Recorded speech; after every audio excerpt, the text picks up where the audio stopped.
គេឃើញមកុដពណ៌មាសចែងចាំងហើយលន់មកថានេះហើយជាភាពល្អឥតខ្ចោះ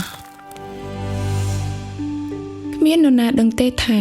ខ្ញុំបានងាកចេញពីភាពល្អឆើតជាច្រើនដើម្បីរក្សាគុណតម្លៃសិល្បៈខ្មែរដ៏បរិសុទ្ធនេះ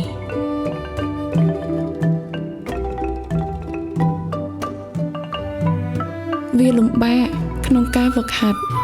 តស៊ូនិងអត់ធ្មត់បន្តិចម្ដងហើយនោះហើយជាភាពរឹងមាំពិតប្រាកដរបស់ខ្ញុំជាអ្នកកំណត់អត្ថន័យនៃភាពរឹងមាំរបស់ខ្លួនឯងភាពរឹងមាំរបស់ខ្ញុំជាអ្នកកំណត់